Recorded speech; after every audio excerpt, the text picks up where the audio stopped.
following podcast is being brought to you by the Defy Life Podcast Network.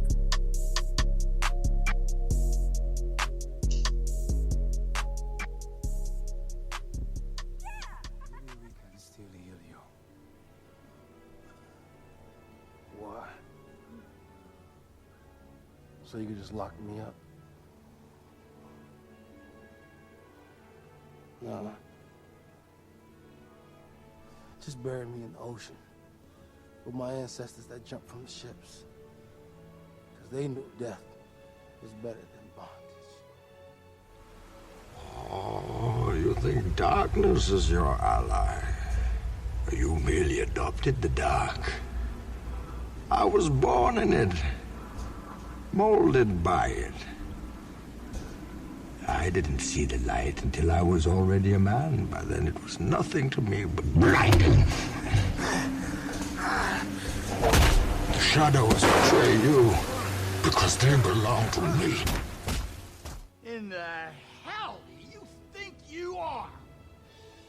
Okay, it's not working out. I'm gonna need the suit back. For how long? Forever. Yeah, that's No, how it works. please. Let's have it. You don't understand. This is all I have. I'm nothing without this suit. If you're nothing without this suit, then you shouldn't have it. Okay?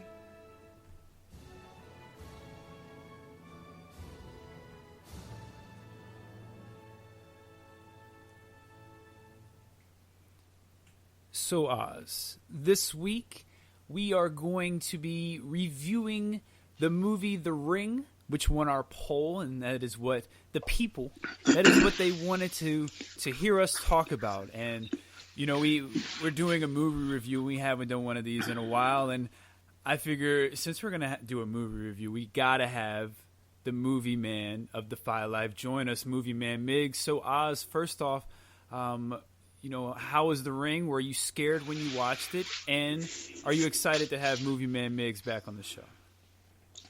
Very excited to have Movie Man Migs on the show. Always looking forward to his insight into the world of all things cinema.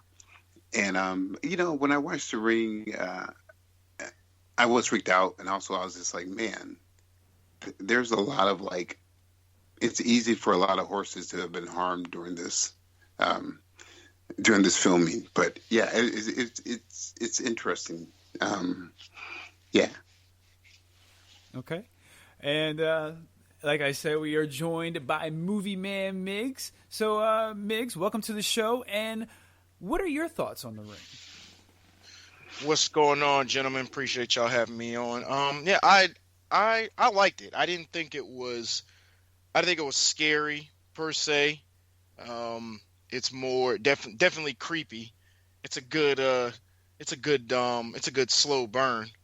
I remember the first time I watched it, you know, because a lot of times PG-13 horror it's just kind of like, it's like, all right, it's not, sometimes a lot of times it's not really that good unless it's like funny or something like that. But I think this is one of the better like PG-13 kind of horror supernatural films.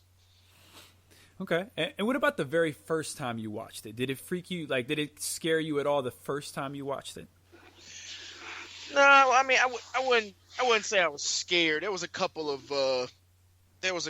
like kind of jumping scare kind of deals. But as far as it being scary at that point, I mean, nah, because we're talking that movie came out in the early 2000s, like 2001, 2002. Mm-hmm. I mean, but you know, by that point, you know, I've seen a whole bunch. You know, you that kind of. I guess that kind of fear you have, like when you're younger, kind of watching horror stuff, is kind of gone at that point. And then plus, you know, I think by that time, there just wasn't really a lot of scary movies like really coming out like that anymore. I think around that time, it was kind of more of that jump scare territory we were getting into. Okay, Oz, what about you? What was your first time viewing The Ring like? I mean, I like the word. I like that. It's definitely creepy, and the classic scenes of the well and you know, the TV. Those were always good. yeah, it was enough to, it jarred me for some, but I was like, okay, yeah. Well, I guess I'm the youngest one here, so I guess it makes sense. I was only 10 when this movie came out. And let me tell you, this movie scared the crap out of me when I saw it, because I had one of those TVs that's at like 3 o'clock in the morning. You know, some stations would just go blank like that. It would just be that fog screen they have. So that sometimes I would wake up and that screen would be on after that. I watched this movie and I was like, nah, this ain't gonna work. So I'd have. Did you watch this? I'm sorry. Did you watch this movie when you were 10 years old? Yeah. Okay. Yeah. Well, no, it would have been 11. That would have been 11. 11. That would have been 11. That would have been 11. Okay, 11. Yeah, that's crazy, man. Just like when you just said that, you're like, I was only 10. I was like, wait a minute, what? who let you watch the movie when you were 11 years old, bro? It was probably you, Uncle Oz. No, I don't know about that, there, bro. Yeah, it was probably you. That's funny. I'm just saying, man. So, Migs, you know, obviously we're going to talk about The Ring later. We have our ranking scale that we like to do. You know, we have the tippy top. The top of the ranking is the Iris West. You know, she doesn't get any better than the Iris West. And then after that, we have the MGK, which is kind of that mid-grade, you know. 6 for me, dog. 6 for you? You know, just a 6, you know. And then after that, we go down to the Jar Jar Binks, which is self-explanatory. And then at the very bottom, we have Oz's favorite superhero on TV screen, the Guardian. I mean, I'd have to give that. I don't know what's in between MGK and Iris West. Oz, would you like to tell him what he could add on to his MGK? He could add on to the Tekashi 6ix9ine rainbow hair. That takes away, though. We want to add. Yeah, I'm about to say that sounds like a downgrade to me. Yeah, that's a subtract. Man, the Infinity Gauntlet, Oz. Oh yeah, thank you. The Infinity see, I feel like that's too powerful. Ooh. It is too powerful. Now, Migs, that shouldn't be in between. So, Migs, how about this then? In the theme of horror, you can add a Freddy glove. Freddy glove? Okay. Yeah, that'll yeah, I guess that'll spice it up. Because it's not, I wouldn't put it as a 6. I mean, I don't do a lot of numerical rankings and stuff like that. But I wouldn't put it at a 6, but I wouldn't put it at a 10 either if that's like the highest. I mean, I'd give it a good 7, maybe 7.5. That's still pretty high. Yeah. Now, I will say this though: the Iris West is just the 9. She has to have the Infinity Gauntlet to be a 10. Oh, okay. So yeah, I mean, I think a 7 is good for that one. Okay. Oz, what you got for the ranking scale? Yeah, I mean, for it being novel and being something different for the American audience, I would give it. I would put it straight up as a MGK. Ooh, just a straight MGK. Yeah, because it's not like this Infinity Gauntlet, because that's just like, you know, putting it right over the top, and it certainly isn't one of the worst ones. No doubt. Yeah, you know, maybe a MGK with a Jason mask. Why you can't just use the Freddy glove? Why you got to be different? Why you got to have the Jason mask? Hey, I like the Jason mask. All right, fine.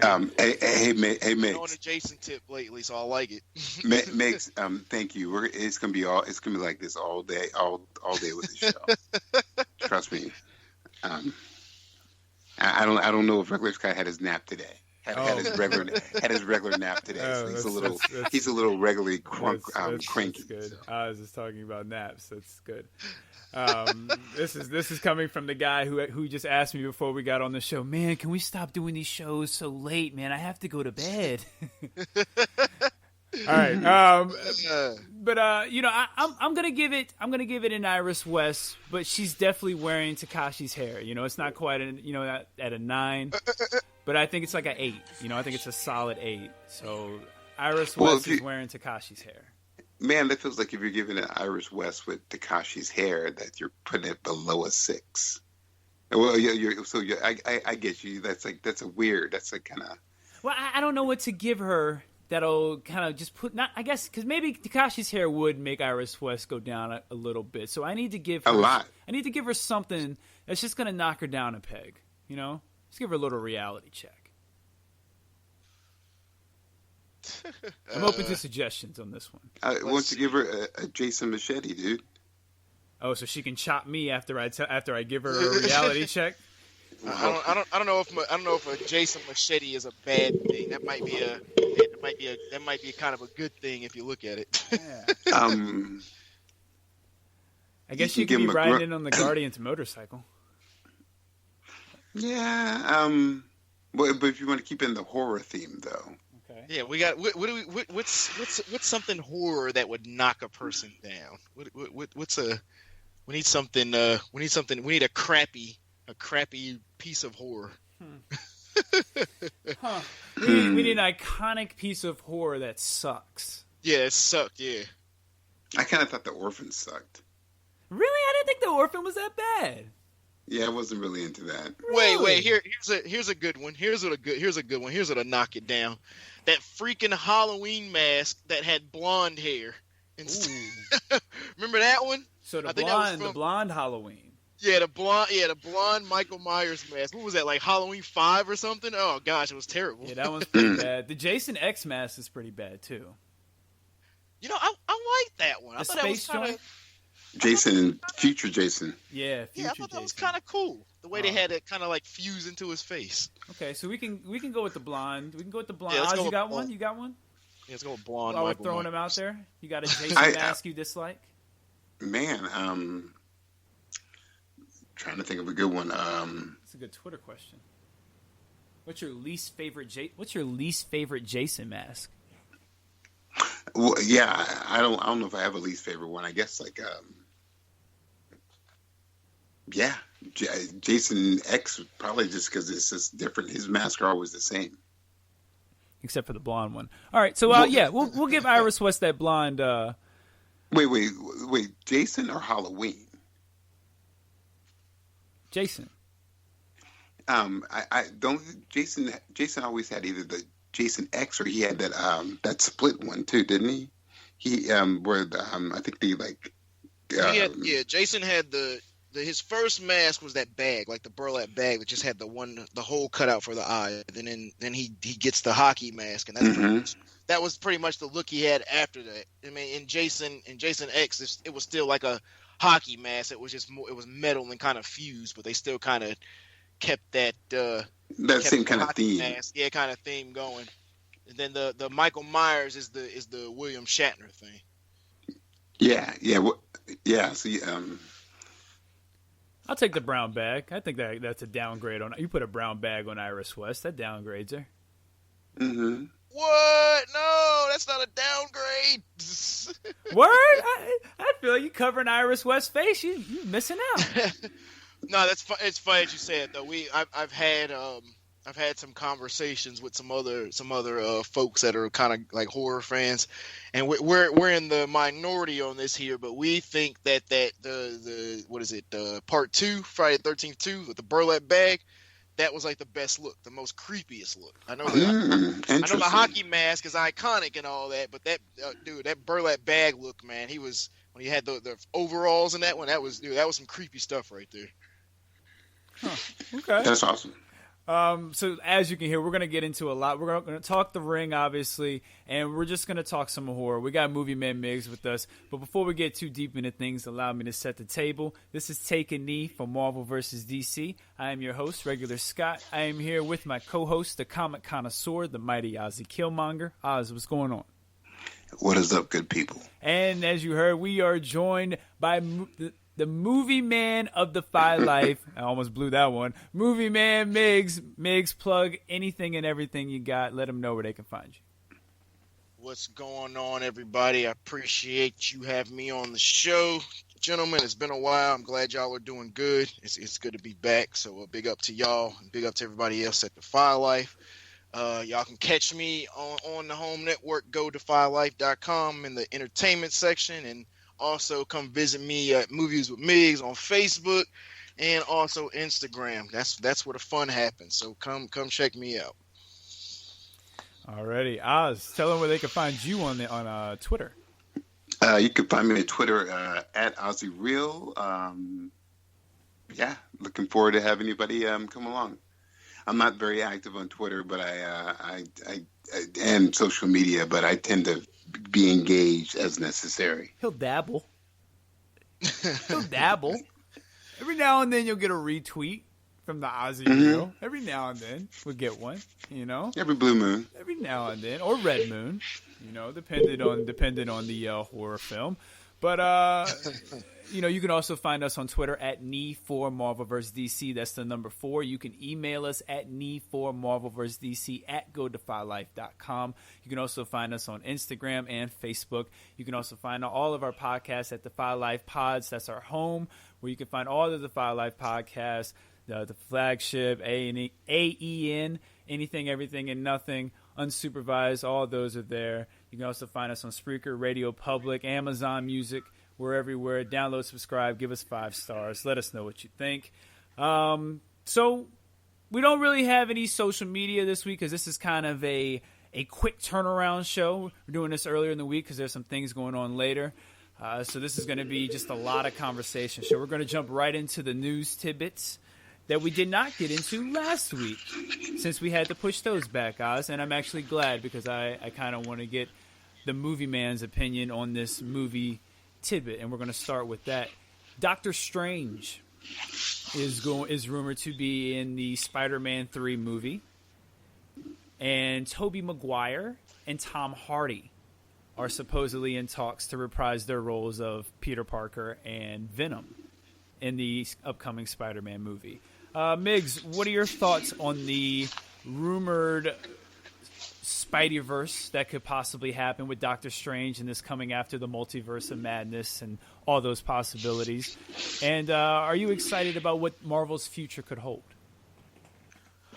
Yeah, I'm with it. You know, this is all the stuff with Spidey and kind of the team ups and different folks. It's giving me that 90s vibe when I was really, really big into Spider-Man, like Amazing Spider-Man comics, and then the TV show, or not the cartoon, the animated series, the one that was on Fox. So I'm with it. You know, I think, you know, you can, as long as your writing is good and you have writers and directors that understand these characters and understand comic books and the way things work, then I think you'll be good to go. When you have big characters like that and a lot of characters, because we've got examples where you got a lot of characters and it just turns out to be a mess. So hopefully that doesn't happen. If we got this Spider-Verse opened up, because I think it'd be cool. I mean, look what the animated movie did. I mean, that was awesome. That movie was just almost perfect. So. Oz, same question. What are your thoughts on the potential Spider-Verse movie? Are you excited about Doctor Strange being involved, and kind of seems like he's going to take more of a prominent role in the MCU going forward? I look forward to that part. I think there's a lot of potential with him, and I also look forward to. I just am a big fan of any alternate reality, alternate universe stuff, and I like that Marvel is starting to incorporate that a lot more. It's like the natural evolution of what they need to do. Yeah, I agree. I 100% think that the next phase of kind of what Marvel should do, and I think they've kind of already given the blueprint with Thor Ragnarok. I think that's a good example, is just take 2 or 3 characters and let them kind of do a team-up movie. You know, and I think you just have so many possibilities with that. And like Migs was saying, you open the Spider-Verse, that's limitless possibilities when we've already seen with the animated movies. So, yeah, I think that's the way to go. Just kind of mix match characters, and see, like, random pairings work. And I think there's some random pairings that you could really do. And not that Spider-Man and Doctor Strange is random, but I just think that there's some pairings that you could do that would be different, and you can make your own story. And that way, when you make your own story, it's like, what are they going to do? Because we don't have anything to draw from. So, yeah, I think that's the next phase. I think they should do a random pairing that hasn't been done. I agree. Bring it. I want to see it. Like, do it. Don't. And I like to where they just kind of do stuff. Like you don't even need like a lot of explanations, because and I think when you just kind of you just dive right into it, like you said, you're gonna have your casual fans that are gonna watch it anyway, but then your hardcore fans and your comic readers, they're going to be the ones to appreciate that more. That, hey, look, we're not sitting here trying to explain characters to us, showing us their origins over and over and over again, showing us how they got their powers. Look, we're past all that. Let's just get to the point where here's a bad guy. He's coming in. He's in the city. We got Spider-Man. We got somebody else. Like you said, some random folks. Bam. Let's. They already got their common goal. This guy's here. Let's do something about it. It's like, all right, cool, man. That works. I mean, how many times have you read a comic where you start opening it up and bam, it's already by the second page it's already gone. And you're like, all right, you don't need a whole bunch of exposition with this. You know what's happening here and you're ready to go. Absolutely. Yeah, I love that. So one thing I didn't hear either one of you touch on, and Oz, I'll actually start with you. What are your thoughts on Venom potentially being in this? Like, does Venom interacting with a Spider-Man excite you? And one more question on top of that. Which of the Spider-Man would you like for Venom to interact with, of the three? Well, I think I'd like to see him interact with Peter Parker because it makes more sense for him to do that. Oh, no. I mean, which Peter Parker? I'm sorry. I should have rephrased. Oh, I'm sorry. I mean, with Toby. Oh, okay. Yeah, I'm excited. I would like to see. It would be nice if they could introduce another. What would be cool, actually, is if they actually try to introduce a Miles Morales instead of Venom, to make it all within the Spider-Man chain, even with Toby. But yeah, I'm just excited to see all these different guys, like an older Spider-Man, seeing Tom. It's gonna be cool.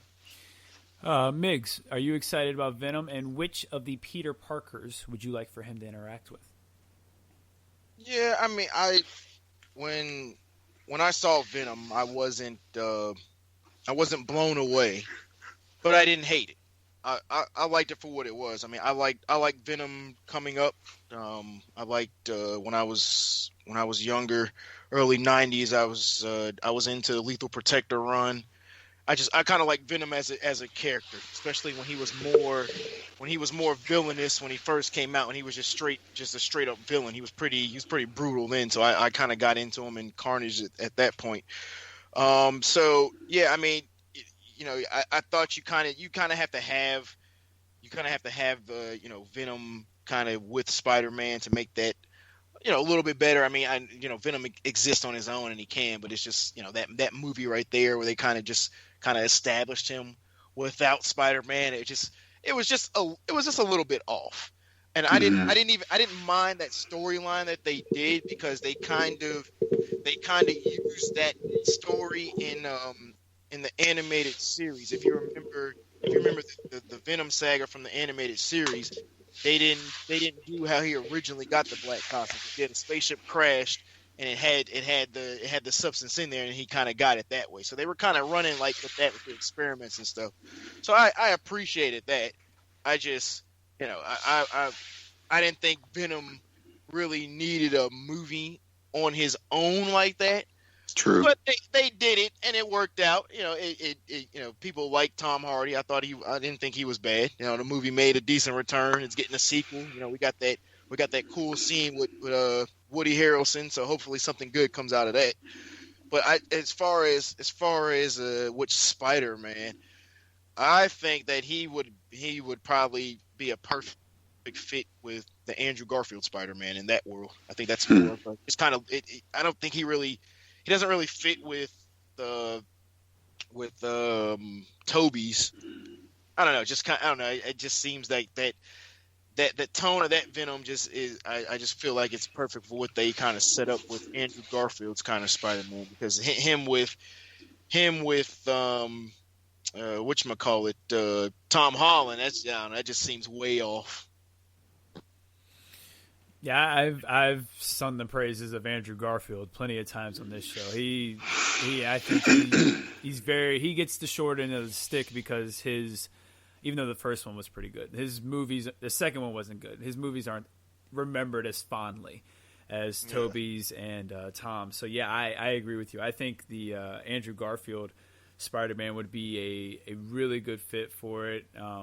I think his action scenes, well, actually, that's not true. Tom Holland's action scenes are the best, but Andrew Garfield's, I really like those fight scenes in that, and I think they do fit really well with that universe. So yeah, I think the Andrew Garfield one would do really well. It seems we're all in agreement that Tom Holland doesn't need to be anywhere near Venom. True, so true. Yeah, it just doesn't really fit. I mean, you could do it, but like that, just looking at Tom Hardy's Venom in his movie, it just doesn't really fit that tone of how they've established Tom Holland's Spider-Man. He'd almost be better running away from somebody chasing him down, almost hunting him like a Craven. Yeah, I mean, just because, like, you know, with Venom, I mean, those battles, man, this guy just comes at him and it's brutal, and it's just kind of like, yeah, I don't know if Tom's ready for that right now. I will say this: the end fight scene in Far From Home, when he goes through and starts going through all those hologram machines, that's a pretty sweet fight scene. And he shows some grit in that one, so he might be able to. That was set up awesome. Yeah, that was a good setup, and I liked how they did it. I don't know. I can't see the Tom Hardy Venom and what they put with that just with Tom Holland's Spider-Man. I just can't. I can't see it. I'm not saying it's not possible. I just can't see it together. Would you rather see? And this is an open for both of you. Would you rather see all three of them kind of do a team up type thing, or would you rather see one or two of them come in and, you know, kind of have their moment, or do you want to see all three of them interacting and maybe have all three of them fight Venom? Like, what would you rather see, a big team up or kind of more of a mentorship of a one-on-one? I want to see all three. I want to see all three doing some action, doing their thing.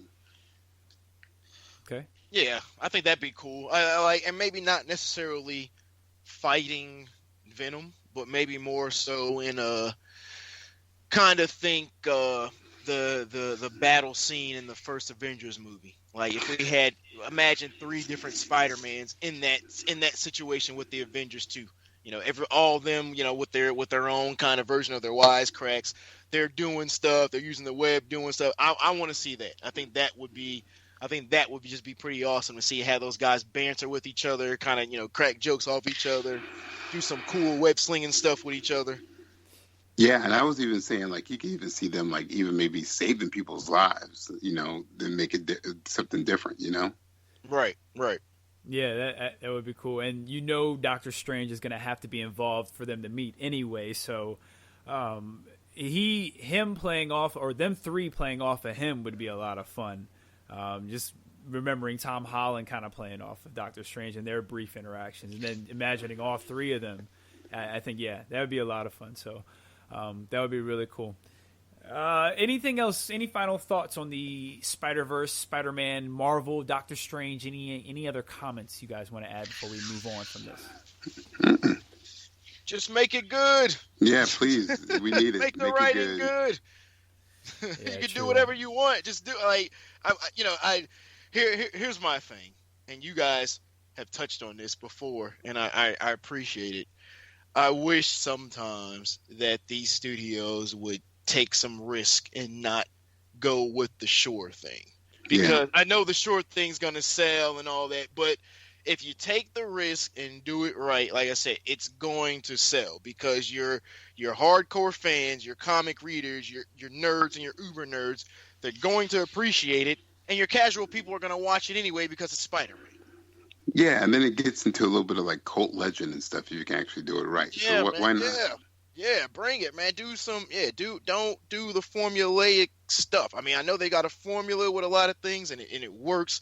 You make that money. I mean, they're making billion-dollar movies, but come on, man, let's get it. Let's tap into the comic books a little bit more. Let's get some of these gritty stories, some of these things that are out of the ordinary, you know.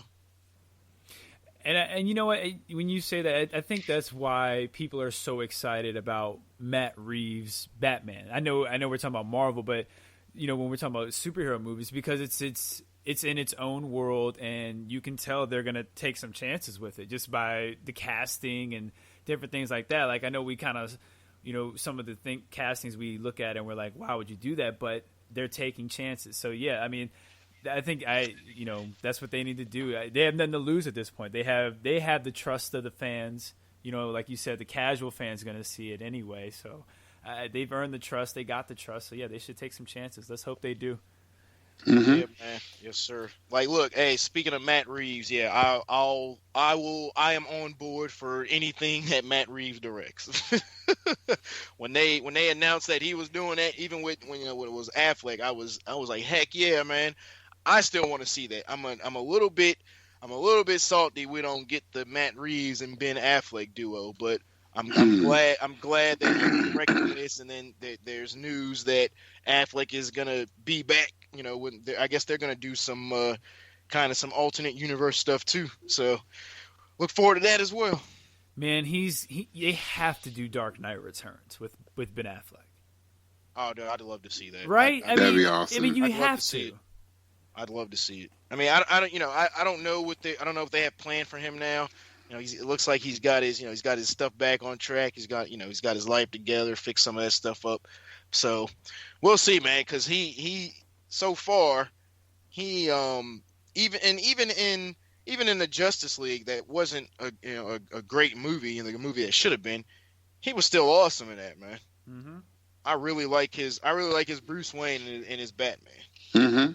I think he's definitely tapped into the personality, and and then they're gonna take care of the fight scenes and all that kind of stuff, whether that's Ben Affleck doing it or not. But I really think he's tapped into that personality. His Bruce Wayne and his Batman is on point. I would just love to hear him fighting one of those little aliens. You know, this isn't a mud hole. This is an operating table. I would love to hear him say that, and then just break the dude's leg. It'd be great. Yeah, man. Yeah, fantastic. While we're talking about the good little segue right there, an HBO Max series has been announced with Green Lantern, 10 episodes, and the lanterns that they will be focusing on. Let me pull this up to make sure I get the correct lanterns. Let's see here. I know we have Jessica Baz, and let me see. Let me find. Yes, because I don't know if it's going to be an anthology, because they're talking about doing it. They're going to have different timelines. Like I know Alan Scott is also going to be in it, so they're going to be going through his timeline. And then here we go. It's going to have Guy Gardner, Jessica Cruz, Simon Baz, Sinestro, Alan Scott, and Kilowog. Wow. And apparently it's going to have the different timelines. And you know what, Migs? Maybe it is going to be an anthology series. You know, maybe each episode is going to focus on a different lantern or different set of lanterns. So you might be right about that. So it seems that way. No Stewart or Jordan? Did you say those names? I just didn't hear them, or Nope. You didn't say those names? No Stewart, Wow. no Jordan, no Kyle Rayner. What? Man, no, not the heavy hitters, huh? That's interesting. I mean, I guess maybe they want to get away from the popular people. Well, but they're gonna have Guy though, right? Yes, Guy Gardner is in it, and Jessica Cruz and Simon Baz are the current new Green ones. Lanterns. Yeah. So So that makes sense. Kilowog has always been a popular one. As far as the others, is Green Lantern people. He's that's the trainer, right? The big kind of like warthog looking thing. Yeah, and then Alan Scott's the first, right? Oz, correct me if I'm wrong. Alan Scott is the first, but he's not he's not affiliated with the Lantern Corps at all. Okay, and then I'm sure they're going to cover that and I didn't know that, but I'm sure they're going to cover that in the anthology series. So yeah, it seems like we're all pretty excited about that. Migs, you seem to be pretty disappointed about no Jon Stewart and Hal Jordan. Who is your favorite Green Lantern? Well, I don't really have a favorite. I was never big on Green Lantern or the Green Lantern Corps. I liked it, but I mean, you know, I'm familiar with Stewart and Jordan and a couple of the, like you said, those other names we said, but I don't really have a favorite. Mm-hmm. I like seeing what they do with the rings and how they manifest it. So that's just like my biggest thing. I like seeing what the different users can do. Okay, Oz, do you have a favorite Green Lantern? I like. It's a toss up between Jordan and Stewart. Those are my guys. Everyone else, I'm like, whatever, you know. Yeah, I was raised on Jon Stewart. The first Green Lantern you ever introduced me to, Oz, was Jon Stewart. So that's my guy.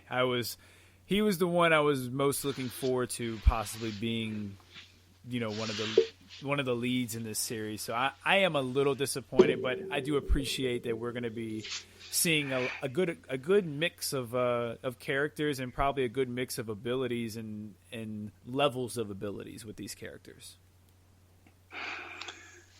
Yeah. So who's gonna get HBO Max, or do y'all have it already? Oh, I have it already. You have it already. I'm probably not gonna get it till the Snyder Cut comes out. I got it for Lovecraft Country. Yeah, see, I'm debating that because I'm like, they better put out a physical copy of this Snyder Cut. Yeah, I mean, Lovecraft Country is just dope. It's so good. That's the reason I've been hearing about that. I want to see that eventually. I don't know, because it's like because like Watchmen, they put out like a box set of that, so I'll probably get that. And I think they have like a steelbook for that, because I seen a couple episodes of it, just like on the back end. I was like, wow, this is pretty interesting. So I'm gonna get that. So if like they put out those box sets, but it's just kind of like, do I want to buy that just for like one or two things, and but then next thing you know, and it's like, oh no, we're doing this whole DC thing on HBO Max now. It's like, it's like you guys are like Netflix when they had the Marvel shows back then. It's like, man, I don't really watch this stuff on Netflix, but you're putting all this Marvel content on there, so I got to get it now. Well, they are going to start taking over all the DC stuff, though. Yeah. I mean, the HBO has that deal with them at Warner Brothers, so I wasn't surprised with that. But then they were just like, oh, we're gonna put this out. Oh no, we're gonna do a Green Lantern series. Oh, Batman's coming back. Oh, we're gonna do this. And I'm like, man, you guys are. Well, you could always just get Kodi, and just download it illegally. Yeah. There are ways. There's always a way. Where there's internet, there's a way. I'm pretty sure I could find. I have a Fire Stick. I'm pretty sure I could find some stuff on there if I wanted to. Right. Yeah. With that stuff, I'd rather have. I mean, I'm not opposed to free, but with free there comes conditions and buffering and all kinds of nonsense that you may or may not have to put up with. And oh gosh, you never know what you might get on a certain stream. Right. Mm-hmm. It's like I hate watching like UFC streaming, and you're watching something, and next thing you know, it pauses for like 10 minutes, and it's like, oh man. Then you go on Facebook and everybody's talking about it already. It's like, oh. Or you get a random commercial just in the middle of the fight. In the middle of the thing, or it just cuts off, or this is disabled. Like, oh man. Oh man, those are the good old days. It's crazy because every major kind of label is kind of going to a different streaming service. Marvel's got Disney Plus, and that seems to be doing fine. DC's going to be doing HBO Max, and Invincible's going to, what is it? Is it Amazon? Amazon. Amazon. So Like, and they also have The Boys too. And they got The Boys, absolutely. Yeah, The Boys. Yeah, there's been a lot of like streaming stuff now just popping up too since the coronavirus and all that. I mean, I've been seeing a lot of this. What is it? QB or Quibi? Quibi, which is Quibi? like a 10, I've been seeing like a lot of advertisement for that, and then there's Apple TV is like dropping stuff, man. I'm like, what is going on here? Everybody's just got. It's like, how do you choose, man? Well, I've been enjoying it all, but like Quibi is just like I don't think they're gonna last because it was good on premise, but then people are just like, if I'm on my phone for 10 minutes, I'll just watch a show. I don't need to watch a 10-minute show. It just needs to be free too. Like I don't know if it can last with that being a paying subscription. Yeah, because there's too many paywalls out there, and like Apple TV's good, but then once I finish all my shows on Apple TV, I'm like, all right, I'm in my subscription until next season. You know.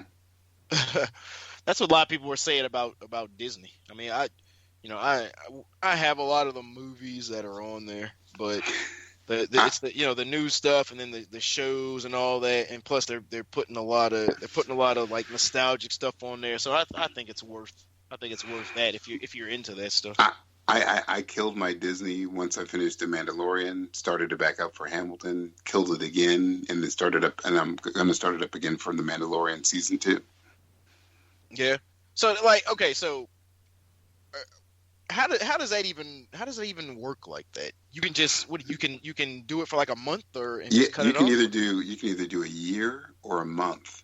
No. And so I've been opting to do a month because there's sometimes I'm not gonna there's voids where I'm not gonna be on it for a year, you know. Yeah, I hear you. Okay. See, I don't even. We got the whole package deal. So you get like Disney Plus and Hulu and ESPN Plus. So, I like I said, it's not.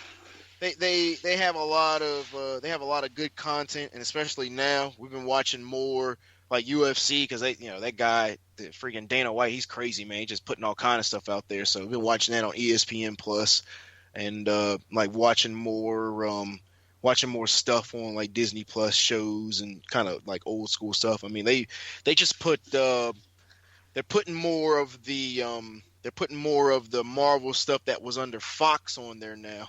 Mm-hmm. And they've got a lot of the shows from the 90s on there, which is cool. I mean, I have some of those box sets, but just like seeing some of that stuff.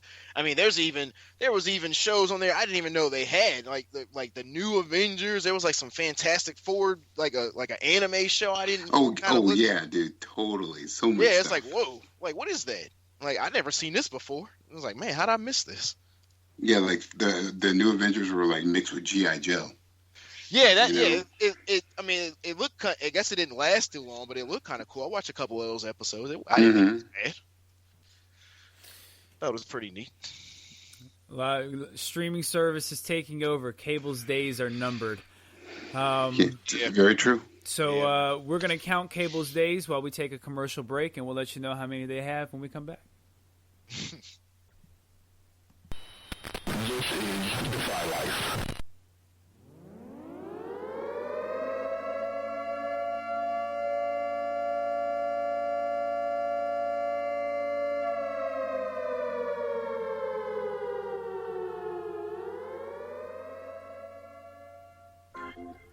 Welcome to the Defy Life podcast. Join JR, Thomas, and Al as they take on topics in sports, politics, current events, family, and more. Insightful, hilarious, always unique. New episode every Wednesday. Powered by the Defy Life Podcast Network. Listen at DefyLifePods.com and everywhere else your favorite podcasts are available. If you're not rocking with Defy Life, what's your life about? And we are back. Make sure you are checking out the Defy Life podcast, the flagship with the Kingpin, J.R. Glim, the Battleground champion, Mr. Al Glim, and Thomas Stevens, the leader in our Pick'em League, for right now at least. Last week we talked a little bit about food. Migs, what's your favorite candy? Favorite candy? Yeah, favorite candy. Reese's Cups. Okay, Reese's Cups. Yeah, That's That's not what I want to know from Migs. Migs, what's your favorite food to cook and make and prepare? To cook, Because I've been seeing you on Instagram. You be cooking it up. I mean, I don't know if I have a favorite food. I kind of like to make different stuff and just kind of, combine different flavors and things like that. I mean, I like to cook a lot. I guess like chicken, turkey, fish, that kind of stuff would be, I guess, kind of favorites. What was the last thing you made that you surprised yourself that you were like, this is really good? I made something. What was that last week? I made something last week. It was either chicken or steak or something, but I mixed like some sauce, and I don't even remember what I mixed now, but yeah, it was steak, but the sauce came out like really, really good. I combined some stuff. Mm-hmm. And yeah, it was, yeah. Sometimes when you mix marinades, it doesn't come out so good. No. Last week, man, it was hitting pretty good. That's what's up. All right, cool. I figured, I was surprised Oz didn't ask what was on the table when I said it like he did last week. So, I just figured we'd get our food topics out of the way this week. Nah, I can start asking about that every single time we have a show. Hey, listen, I think we should. I think we should just start seeing, let's see what we're setting on the table every week. We might have something different. I might start having a meal during the show. Yeah, do y'all throw down? Are y'all the cooks or? Oh, I love cooking as much as I love comics. Yeah, he can throw down. I like to eat. He just throws down. He can throw down though. All right, hey, that's what's up, man. Yeah, I can give him. I can give Oz his props on that. He can do his thing. He does. He makes some good fish, and he does his thing for Thanksgiving when he comes to it. So I give him. Yeah, I was a cook for several years at a pretty good restaurant where I learned some good techniques and stuff. But my whole thing now is if I can make my 10-year-old son eat, then I'm amazed. Yeah, they can be picky at that age. Well, he eats. He's surprisingly enough, he eats like adult foods and has a really good palate. Like he knows what he hates, but he knows what he likes. Like he'll get down on some tabbouleh, some hummus, that kind of thing. But like I know his thing is. Like he loves like chicken wings, and he also loves like a certain way I make these potatoes. Like they're kind of like oven baked mix. They're oven baked mixed with a little bit of kind of Five Guys style. All right. And they're delicious. Hey man, you can't really go wrong with potatoes and stuff. Steak and potatoes, man, make it right. Yes, sir. But as far as that cooking thing, So, regular Scott, what do you like to cook? Like I said, as far as that cooking thing, I know. What was the last thing you cooked? Come on, man. That qualifies as shots fired. Oh, man. What? He had to call me out, bro. Listen, I can throw a pizza in the oven. I can boil some. I can survive. Let's put it that way. I won't starve. I won't starve. Hey, you like that dude in Gone in 60 Seconds. Yeah, I won't starve. What's his skills? He can order a pizza like nobody can do it. Hey, dude, this dude can boil water and can make stone soup. Let me tell you something. I make a mean thing of ramen noodles now. Now hold on. Now, so but your wife knows how to cook, though, right? Yeah, she does know how to cook. Do you ever get I don't know, curious and go, hey, what's going on in the kitchen, or do you just go, okay, cool, smells are great? I'm more so just be like, okay, here we go. Does your wife accept that you're not a cook, and she comes to terms with that, or does she go a little bit to try to cook, or does she just like, all right, this dude, I'm the cook and he's just gonna eat? Yeah, she accepted that pretty early on. that So I wasn't going to be cooking. not to try and get too personal. Here we go. You know, everybody's relationship is everybody's thing. Here we go. If she cooks, do you clean the dishes and clean up afterwards? No question. Okay, cool. So you listen, split that evenly. Listen. Okay. I'm not a douchebag. Like I'm a gentleman. Yeah, that's debatable. But I'm anyway, a gentleman to my wife. Come on, man. I'm not like a I'm tool. a douchebag to everybody else, but a gentleman to my wife. Yes, hey. I'm regular Scott. I'm not a tool now. You know, I'm not just gonna use her. All guys should clean anyway, regardless. Now, I'm not. I get a little bit messy sometimes, but I'm not to the point where it's like filthy or it smells and stuff like that. But like when I get in cleaning mode, I like to clean. So all guys, you should clean. Oh yeah, like, absolutely. I can tell you, I love cooking, and I tend to clean while I cook. It's just a weird habit I got into. And of course, my wife loves that, by the way. but yeah, it's all kind of therapy, like the cooking part of it, the cleaning part of it, you know. Yeah, man. This was my fault. This was my fault because I shouldn't have went into the food. This is like, you know what? I'm sorry. This one is on me. Wait, hold on. Everybody, don't be sorry. You try to play jokes, but then I didn't even try to play a joke. Well, you brought up the topic of food, but you failed to realize, damn, I do not cook food, so I can't really participate in this conversation properly. Well, no. I can absolutely participate in any conversation about food because I can eat. Yeah, I can eat. So I can participate in any. And listen, I can go pick up any food you mention. True. Very true. Now, do I know what temperature food don't needs to be? Safe? Don't need to. I know what temperature I'm gonna set in my car, though.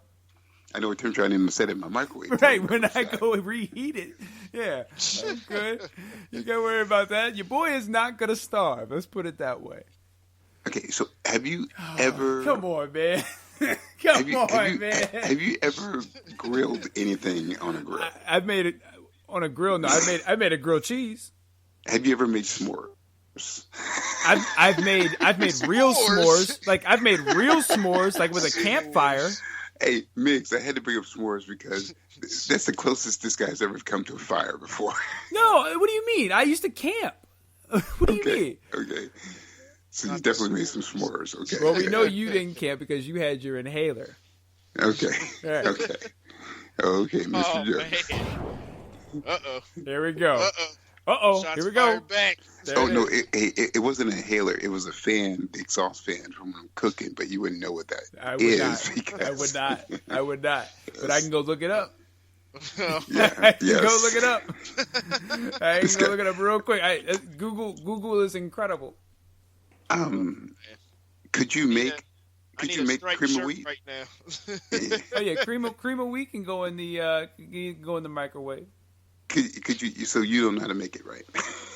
Well, I don't eat cream of wheat, so I don't know. I don't know. I don't eat it. Yeah, it sounds nasty. Yeah, it sounds nasty. So from cream of wheat to grits to oatmeal, you have not participated in any three of those activities. Oatmeal? You can make oatmeal in the microwave. No, but I'm asking, have you made oatmeal before in the microwave? Yeah, oatmeal's easy. Okay. Yeah, oatmeal's easy. Have you ever? I mean, and this is the last one. Have you ever cooked a hamburger? No. Okay, no. That's cool. Never cooked a hamburger. Listen, my cooking is as limited as you doing anything athletic. Let's put it that way. Okay. That is what my cooking skill is equivalent to. My cooking skill is equivalent to your athletic ability. I'm in the crossfire, man. Wait, Migs, I'm asking the same question. I don't know what's going on here, dude. So regular Scott, you're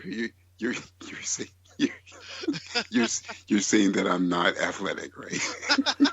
I'm not saying it. I'm not saying a word. I'm just letting everyone know what the comparison would be. Okay, but you okay. So you take that how you want. You take that how you want.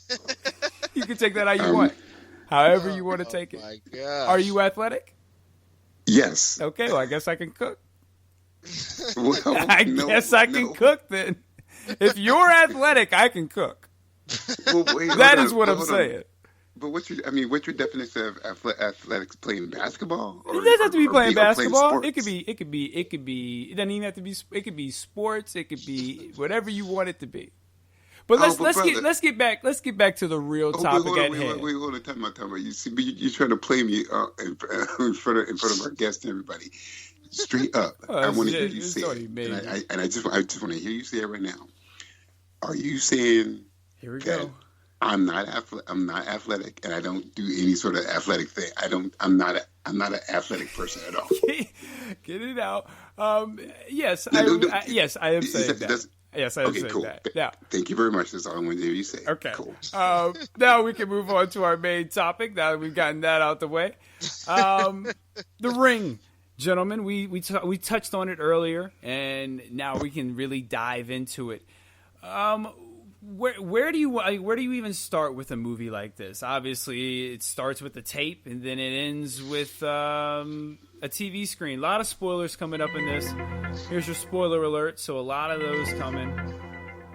How is there a spoiler alert for a movie that's almost a decade old? Hey, just in case. Actually, truthfully, how's there a spoiler alert for a movie that is over a decade old? It's getting on. It's about 20, hitting that 20-year mark here soon. So who in your mind are you envisioning hasn't seen this movie yet or doesn't know anything about The Ring? Hey, you never know. So there are plenty of people that probably haven't and would probably get upset if you told them stuff like that, and they I want to watch it. I mean, I get it. I understand. Just be on the safe side. Yeah, the length of time, so I get that too. But I also get that I guess we have this thing, and we all do it where we just think that, wow, you haven't seen this, and I hear this a lot too. Just being a movie guy with certain movies, like when I tell people that I hadn't seen The Godfather or any of that, oh man, they just lose it. I mean, I've even had somebody say to me, dude, how the heck are you a movie reviewer? And I was like, what? I was like, well, there are a lot of movies to review. Right. Yeah, I was like, I didn't know that was a prerequisite. I have to absolutely see The Godfather to do what I do. I didn't know that. I didn't know what have I been doing this whole time? well, and you can review to be a movie reviewer, you can review what you want to review. But I will say that between The Godfather and The Ring, people still get cultural references. Like if people see the stringy-haired woman come out of a television, they know that's from The Ring. If people see the horse in the bed, they know that's a mafia Godfather reference. I mean, there's Kiss iconic, the Ring. Right, there's iconic stuff. It's just, but I'm pretty sure there's probably people that probably haven't seen it, and maybe they just didn't get around to it. Maybe they didn't even hear about it. Who knows? I don't know. Well, they're probably working out in the gym because they're athletic. Well, that's. Well, I guess that wasn't true. So they go to the 24-hour gym and they don't have time to watch any movies because they're so athletic. No, that's because they're reading online how to work a grill. Yes, because were there 24-hour gyms in 2002? I don't know if those was those a thing back in 2002. You got me thinking about it now. They probably had private gyms. I'm sure you could have a key. You know what? I don't know. There. I feel like there were, because I feel like they had some, even my neck of the woods in remote ass Alaska back then. So. Yeah, I was just getting out of high school, so I would go to the gym on base, and then like at school we had gym class, so I didn't know if there was 24-hour ones. Now that you said, yeah. So I guess there was. That's funny. I never thought about that till now. Well, so where do you even start with this? Do you start with the tape? Like, what did you guys think of the tape? The actual tape that you had to watch. I like that.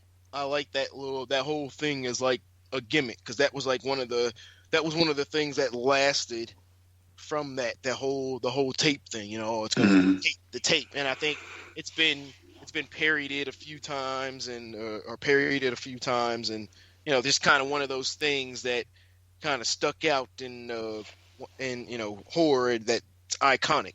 And I think the whole tape thing, it might even be just as iconic as the Samara character. Oz, tape. I see that. I just wondered how they would make that, which I'm sure they have, how they would make that relevant now. Would it have to be something streaming? You know, Blu-ray. Yeah. Don't watch this. Don't watch this. Don't watch this in 4K. Yeah, watch this 4K. You know what? Nah, I think now even more so it should remain the tape. Like, if you watch this tape, like if you go out of your way to watch this tape, you get what you got coming. Like, it should be a tape. Well, the thing is, like, we can track it because only like 3 people in the world still have VHS tapes. That's true. Fair point. But you got to make copies, so then you can start making DVD and Blu-ray copies, because you got to make copies to pass it on, to get rid of it at least. Right. Well, here's my thing, and maybe so I watched this again earlier just so I could have it fresh in my head, but I never understood. And I was talking to Gina about this earlier. I said maybe it was just a supernatural thing, but the original tape, where did that even come from? Did she just kind of make that herself? And when I say her, I'm talking about Samara. Because it never really explains where that original tape came from. I mean, you know why it's in that. You know why it's in that little cabin up there, because they built that stuff over the well and all that, but I don't, you know, maybe it'll be explained in like Rings 2 or whatever. But in that first movie, I didn't get where that original tape came from. That's a good one too. Did I miss that? I don't know. No, I missed? I don't think it was anything you missed, and I think that's one of those. And this is something that Oz and I talked about when we spoke about horror. I think that's one of those things that you kind of get to interpret it how you want. Like, where do you think that tape came from? Because I could see that being the father's going into his mind, descending into madness, and that's what's going through his mind. It's just these ridiculous images, and that's what he's seeing. And maybe that's what she saw before.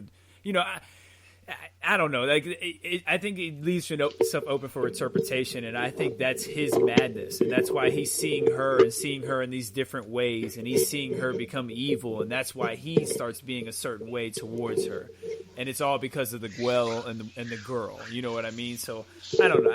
There wasn't anything you missed, but I think that's one way that you could look at it.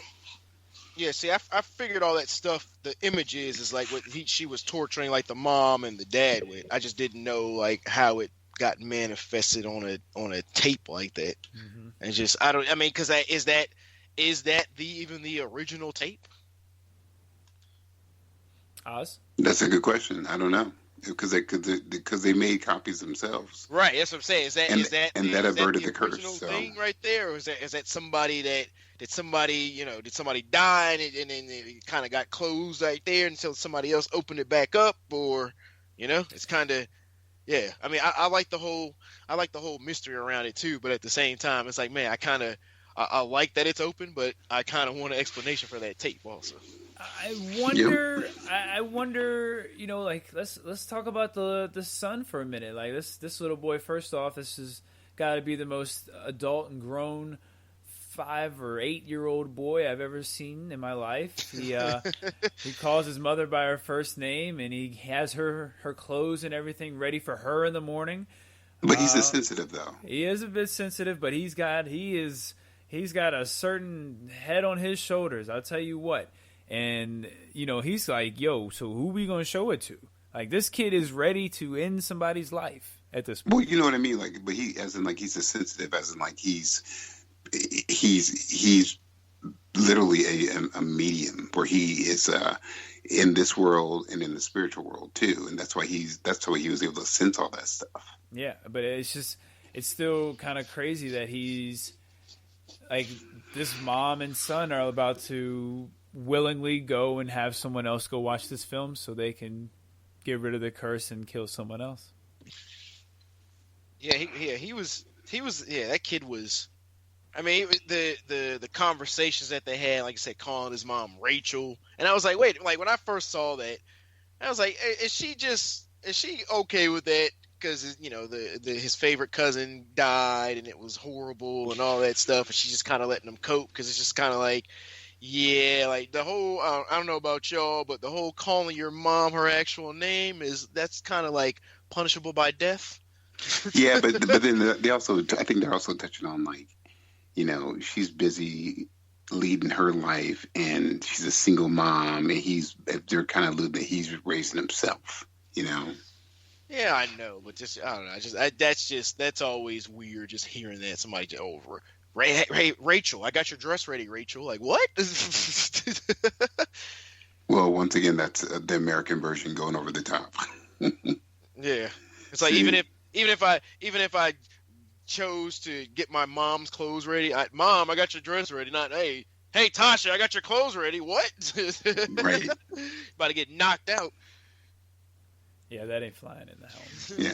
It's like, yeah, that one's not flying over too well.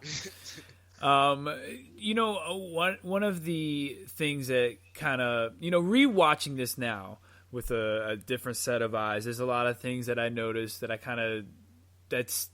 didn't really understand. Like, why did she go up to that horse randomly on the boat? What reason did she have to go and bother that horse? Dude! Oh my gosh, I'm so glad you said that, because she killed that freaking horse. When she went up to him the first time and she pet him and it was kind of backing off of her, you should have left it alone. And then you kept on like 3 more times, and I was like, okay, now I get that the horses sense stuff. We got that when they, with the whole scene when she went up with Brian Cox and all that. But yeah, dude, why you keep messing with that horse? Just even in general, let's just say that there was nothing wrong with you and you weren't cursed. Why are you messing with somebody's horse? Right. That ain't your horse. Right. Leave the horse alone. Why are you trying to pet the horse? He don't want you to pet him. There's a lot of animals that got harmed during this making. Stop touching stuff. It's just like, well, why you being nosy, man? Like, there's no reason for you to be over there. It didn't make sense. I think that scene was just set up for just that purpose, to show that the horse sensed that she had something, and then it came after her. And even that was weird when the horse was running down the corridor and she's just kind of standing there like, I was like, what are you doing? And then she ducks and they look on the other side and just blood's coming the other way.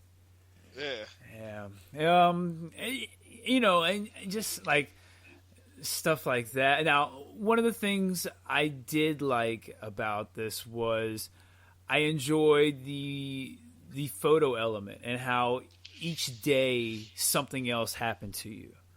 And I'm assuming that was to correspond to what specific kind of torment she went through each day as well. Mm-hmm. I think it was day 5 or day 6 is when she pulled that long string out of her throat. I'm assuming that's around the time where she started to choke and lose air and lose oxygen and lose her breath. So I looking at it now again with a fresh set of eyes, like I'm able to kind of pick up on those things and notice those things a little bit more. So I like the little things about this film. I think it's a really good movie that holds up well today. Mm-hmm. Oh yeah, most definitely. I mean, it's got that. It just has that.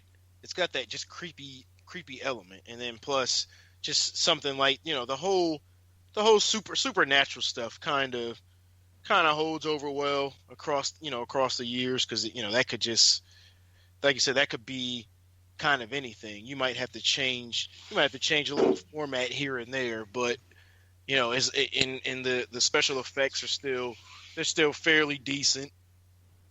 They used some CGI for some stuff, but it wasn't it doesn't even look bad now.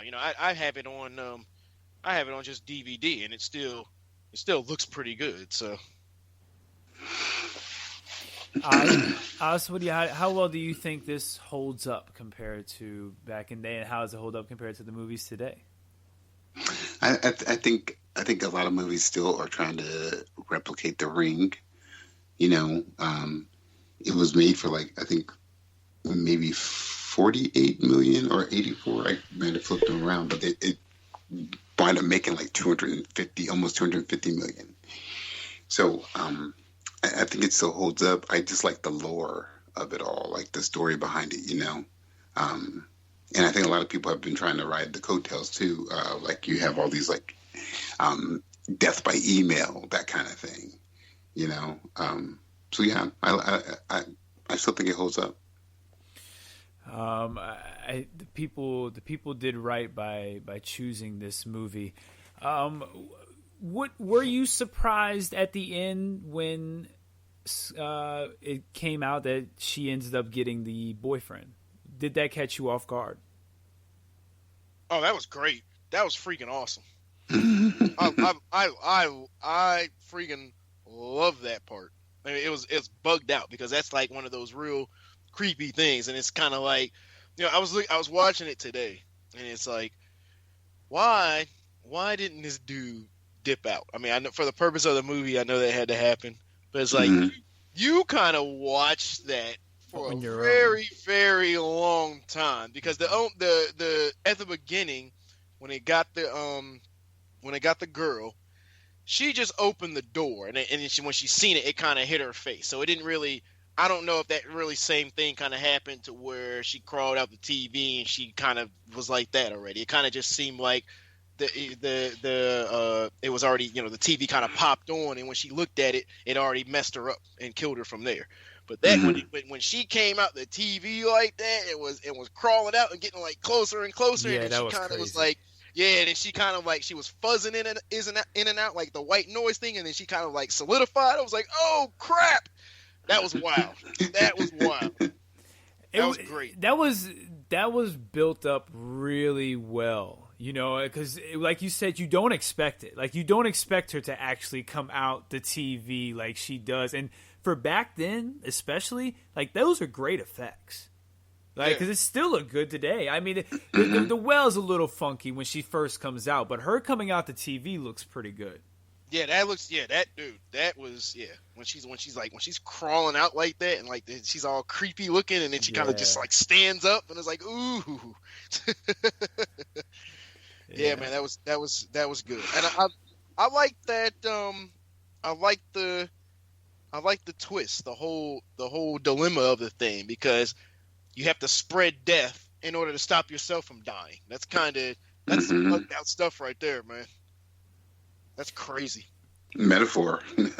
yeah, dude, that is crazy. One thing I think I might have done differently. Obviously, I would have. Who am I to say I would have done differently? This movie made over 250 million worldwide. I might have ended the movie after she turned the chair around and screamed. Like, I might not even shown her and the son making the tape and doing all that. I might have ended the movie right there. Because you're already at the edge of your seat, and then she screams like that. That's it. Yeah. Would you still show his face? Oh yeah. You definitely see his face. Yeah, show his face. I mean, I think that'd be cool. You see her scream, and then you just cut to his face as her screaming is what fades into the credits. But do you think you still need a little bit of explanation that I made? Like, I think if you because what you say works, and I think that's really, really good. I just kind of think right before that, she has to realize that she did something different, and maybe the whole thing about the son saying, "Oh no, you shouldn't have did that," blah blah blah blah blah. She's still gonna come. She's like, "Well, what do you mean?" And then she realizes, like, "Oh crap, I did this." And then she calls him up, and then that scene happens how you say. Maybe I don't. Okay. Maybe you don't need that. Maybe you don't need the whole explanation of why it was different. I don't know. Maybe not. I like that. I like your ending though. Like, just ending it like that. yeah, I like that. That's my kind of ending. Because I forgot like there was a whole other part, and I thought the movie was really about to end when she turned the chair. I was like, oh, this is great. This is a great ending. And then it kept going for like 15 minutes, and I was like, ah. Yeah, it kept going a little more. Yeah, I mean, like I said, they had to explain it. Like it's what you said. Like they wanted to explain how you get rid of it, and also to show that this mom and child are ready to they're ready to sacrifice.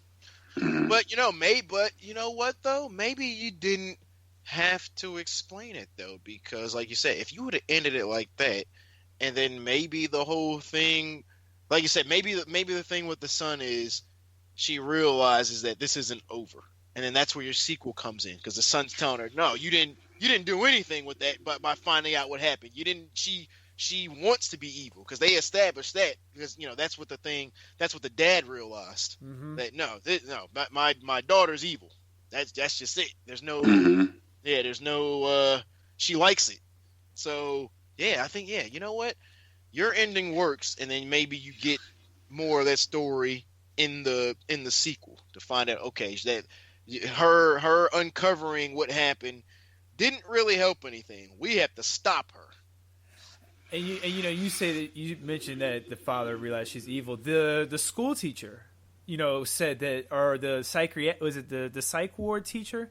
She also said psychiatrist. Yeah. She also said that everything has been a lot better since she's been gone. Like things are better since she's been gone. Like all the signs were there. Like she's not a good person. Yeah, she's not. She was like tormenting the whole town. So yeah, I mean they had the animals jacked up and all that. So yeah.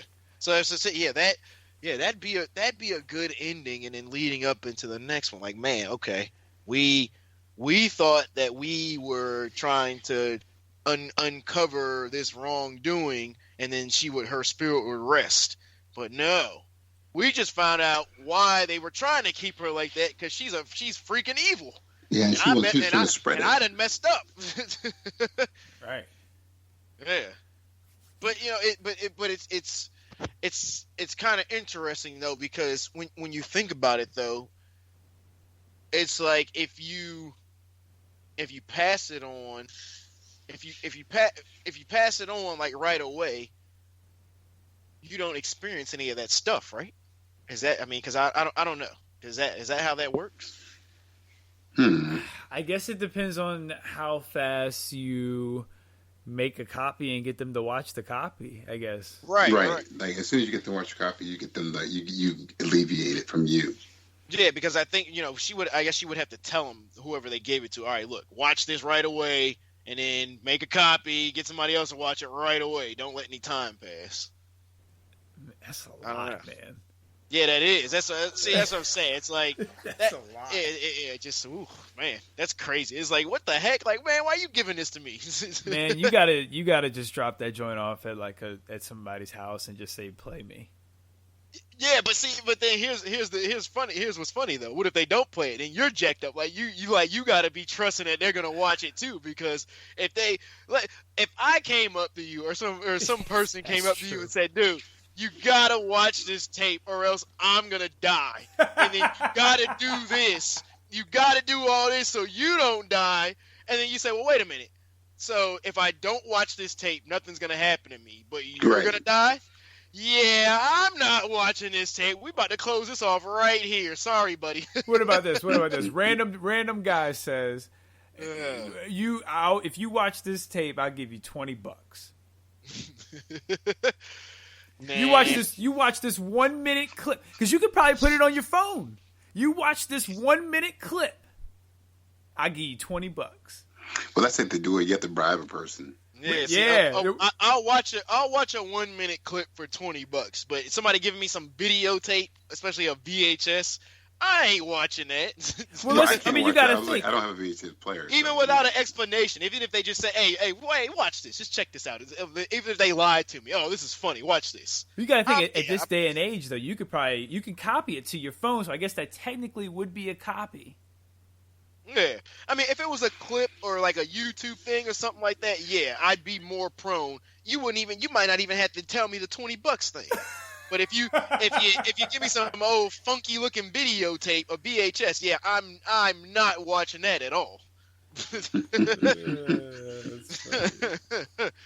It better be a legit videotape. Like you better trick me. It better be like in a Disney package. Or you better tell me it's like a old school movie or something like that, something nostalgic. It's just an old funky tape that you just got. Yeah, I ain't watching that. Oz, how much would you need to get paid to watch the tape? $5. Oh, that's not bad. Or $25. Or $25, whichever one comes first from you. $5? What? I'm not, man. You gonna watch a funky videotape for $5? No, I'm not. I was kidding. I'm not even worried about it because I don't even own a VHS player. So. What about on the phone? What about on the phone? What if a dude was like, "I give you $10 if you watch this 1 minute clip"? Yeah, but then I'm like, okay, and then I'm like, what's it called? 2 Girls and a What? No, I can't do that. No, it's called 2 Girls and a Well. It's called One Girl. It's one girl and a well and a TV. I'm not watching them. One girl fell in a well. And the TV but then I'll be like, why don't you just post it on Twitter or post it on Reddit? You know? He's like, I can't. But hold on, dude. Think about that though. So if it's the video that can curse people, and you put this on Twitter and you don't share it after you watch this, does that mean you get the curse? Well, or for me, I'm safe because I will never even watch it. I'll just retweet it. You know. So you just gonna spread the death. You just spread the death for no reason. For no reason. And we have literally cut out the middleman. Me, I just retweeted it and I'm done. I'm good. For no reason. You didn't even have to retweet it. Well, think of all the damage we do every day when we retweet stuff that we don't fully read anyway. It's the same thing. I don't know if it's quite the same thing because usually you might have more than 7 days to live after you watch it. I don't know. It depends if you get doxxed. They made a movie like that though. What was it? Unfriended. Did y'all see Unfriended? Well, I heard about it. See, that's what I'm saying. Like, it's all these spinoffs of The Ring. Like, yeah, you know. It was kind of like that. It was a supernatural thing, but they were getting kind of like attacked through like Facebook, like kind of Facebook Messenger kind of thing.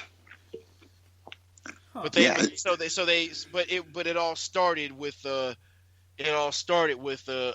video. They made this video. They like tormented this girl, and I think she killed herself or something like that. And then they shared the video, and all these people were laughing, blah blah blah. But everybody that watched it, the spirit like kind of came after them. So it was kind of similar to what was some similar stuff to The Ring. So. Well, what's crazy is the one they made about, which is like the sex one. Which one? Did you ever see the sex one? Where, yeah. Where you have to have sex with the person. Right. Yeah. What? What is it called? Go review that one, Migs.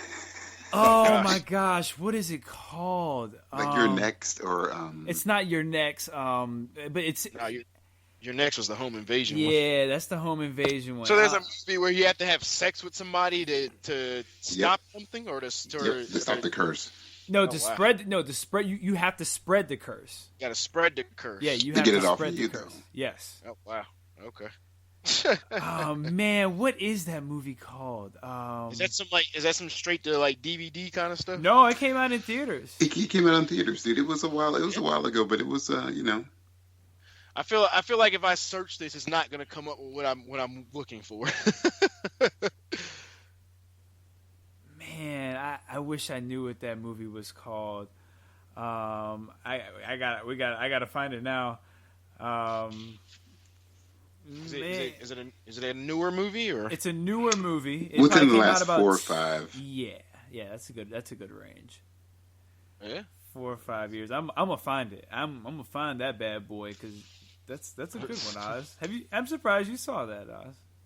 Oh well, I was just like, this is crazy. Yeah, I haven't heard of it. Let me see, man. I can't. I know it's not Your Next, but I don't No, know. that's it. That's a good one though. Oh yeah, your next is great. That was in my top list. It follows.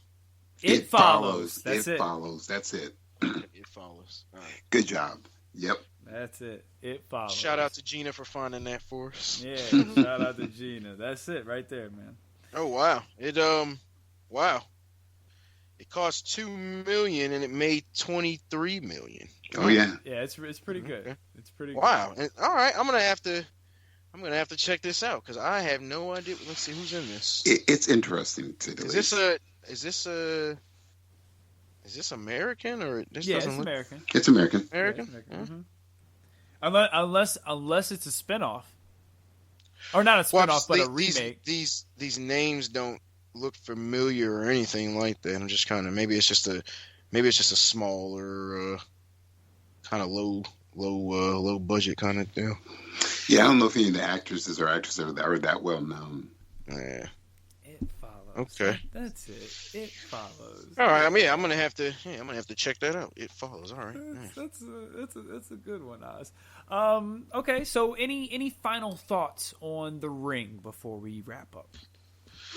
Well, I'm definitely gonna have to. Like I said, I got that 2-pack, so I'm gonna have to watch The Ring 2, and then I'll check out Rings and see what that's all about, and then go back to the original. I was looking that up.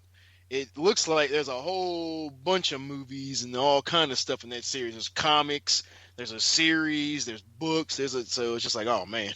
But I'm definitely gonna watch the Ring or Ringu. Yeah. So, I'm gonna watch Rings.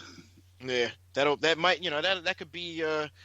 that could be another one of my versus things. I got one of those coming up. So yeah, that could be an original versus a remake. We could dive into.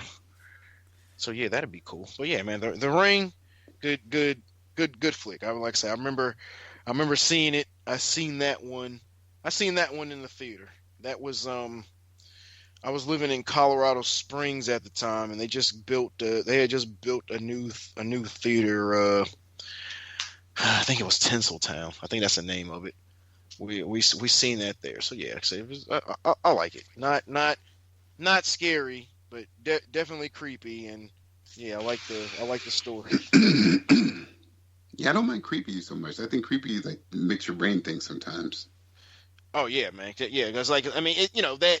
Like I said, the way she came out that TV, that's definitely scary. That'd be scary if that actually happened. But the movie itself isn't scary like that. And like I said, far as me, I haven't really seen anything recent or even anything in the last 20 years that I would say was scary like that. Now, stuff that makes you think afterwards or stuff that kind of makes you jump or makes you tense, definitely there's been some good ones there. But I guess it's just being older.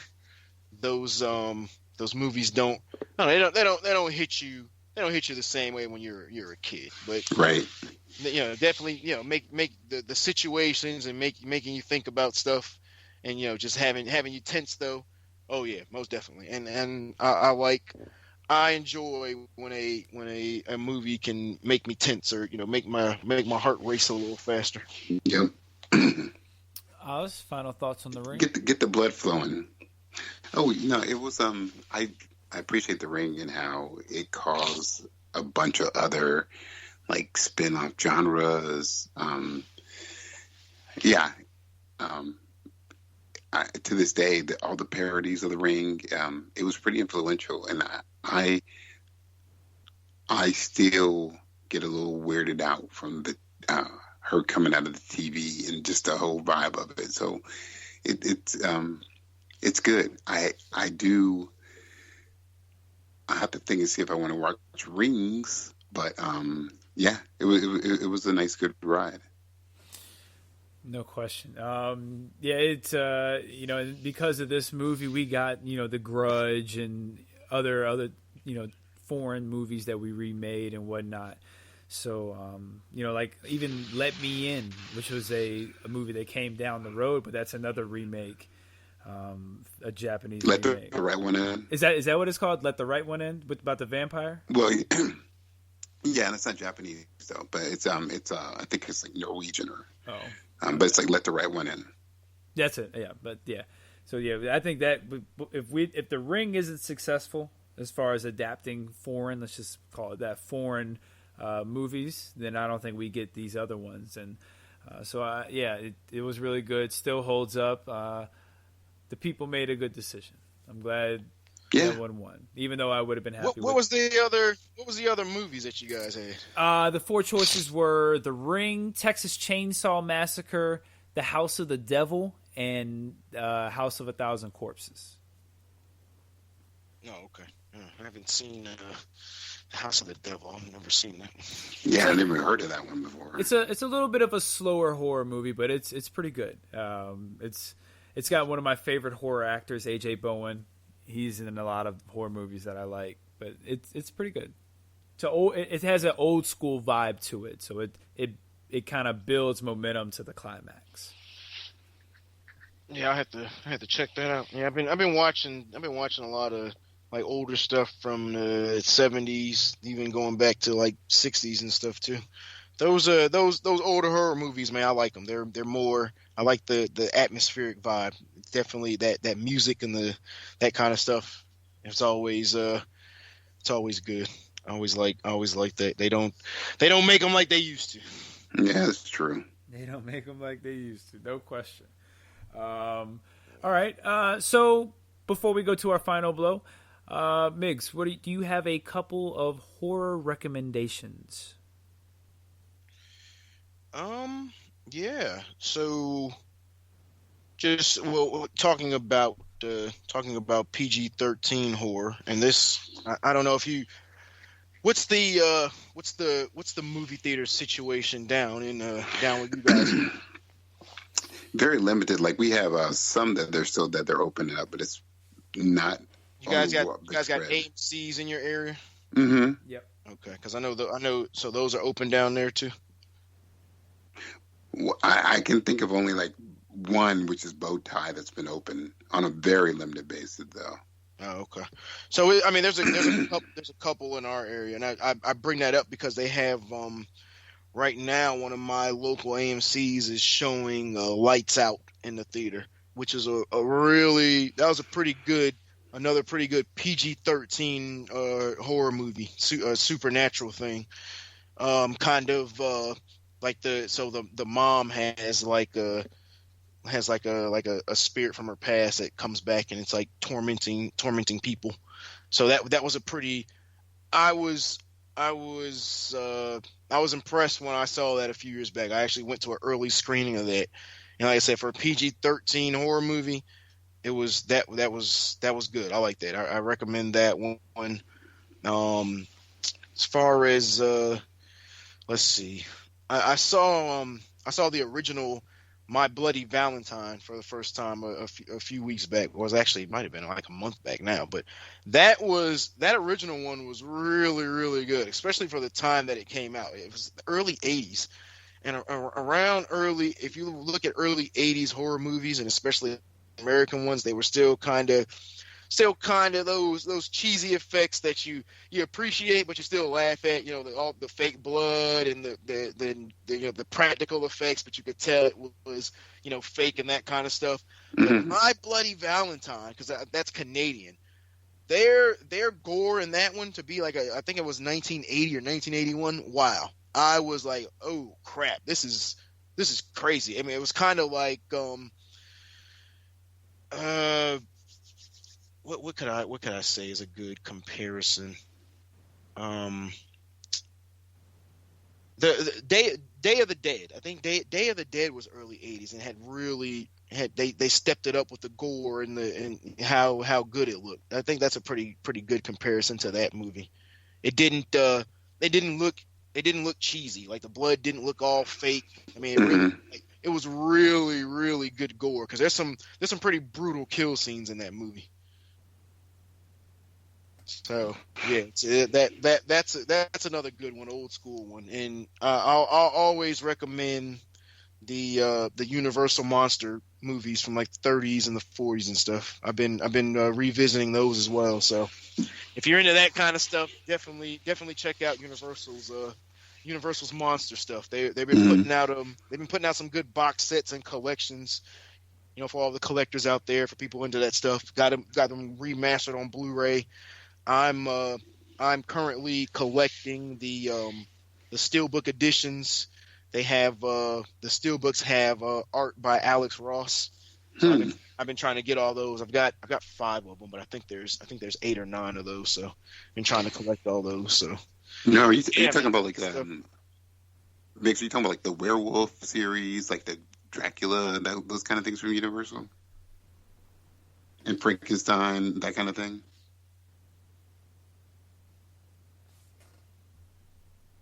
Okay. So we were talking about the Universal monster films, and I was saying that I was currently collecting those steelbook editions because the steelbooks have art by Alex Ross. He does the covers for them. So I've got like 4 or 5 of those, but I think there's 8 of them. So yeah, like the stuff from the 30s, the 40s, you know, your Boris Karloff, your Lon Chaney's, and stuff like that. Those are excellent. Plus, I like those old black and white films. Oh yeah, they're great. Yeah, those are awesome. Those are awesome. Okay. So I definitely would recommend those. Like I said, it's not really a lot of. There's some new stuff that's like, you know, if you got streaming services. I don't know if you guys you've heard of Shudder. Oh yeah. Actually, subscribe to Shudder too. Oh yeah, yeah. See that, and Shudder's been dropping like movies because I went to Walmart and I seen a lot of stuff I've never even heard of, but they were saying they were like Shudder releases, and I seen like 4 or 5 like new movies, and I was like, oh man, might have to check some of these out. Do you have Shudder? No, I didn't know it was like a streaming thing like that. I thought they just put out kind of like straight to DVDs, like straight to home video kind of stuff. But yeah, they got. I found out about the streaming thing. I'm not gonna subscribe to it, but it's pretty cool. Though. Well, they have a ton of like from the 50s to 70s like horror flicks, like those old like cult B styled 70 horrors and. And it's so weird. Actually, there's a movie called Reborn that's on Shudder, and it's a horror movie. And I don't know how it's a horror movie. It is a straight up combat martial arts shoot 'em up movie. Oh yeah. It is the most buck wild movie. I don't know. I think it's because they say that he's possessed. That's why they call it a horror movie. But it is on some John Wick, like John. It is straight up John Wick, dude. Would you say it was called? It's called Reborn. Reborn? I'm gonna check that out. Please, oh please. And so like the first 30 minutes or so are real slow, but when they get into the whole fighting scene, you're gonna be like, what the fuck? It was so crazy. I actually I watched it like last week and I rewatched it this weekend because I was like, this is nuts. Oh wow, man, I never heard of that one. Reborn, dude. Reborn. So, is that your is that your recommendation, Oz? I would say I would like for Migs to check it out. It's a Korean flick too. Oh yeah, man! Look, Korean action flicks and thrillers and horror. Yeah, man, those are top notch. Yeah, you should check it out. Now I'd love to get your opinion on it because it was some of the fight scenes in that. I was just like, this is crazy. I'll check that out. I'll definitely I'll get back to you on that one. Yeah. Oz, what are your recommendations, or is that your recommendation? I recommend. I tend to recommend. Let's see, Reborn is one for horror. Man, we've been watching that series. I think it's called The Manor on Blythe Street or whatever. I think it's on Amazon. That's been a pretty crazy horror series. And then I came across while we're on that genre just some horror comics that I came across that I failed to mention last time. People should be reading all the Hellboy stuff. No one even mentioned Hellboy the other time. And also there's Crossed, which is, I don't know if it's more horror, but it's just more like what happens when all your inhibitions are gone and humans just can do whatever they think of wanting to do. There's a plague that happens, and it makes people lose their morality and their inhibitions. They just go buck wild. Even zombies are scared of them. So, oh wow, yeah, it's nuts. Those are mine. Okay, but let's time to go to the final blow. Wait, hold on one second, sir. What are yours? I'll recommend the Sacrament. You tend to forget about yourself, buddy. I'm just the moderator. You're just selfless. I just direct the conversation. You're. I'm what? Go ahead. I'm what? You are just. It's hard to believe that such an athletic specimen can actually be selfless.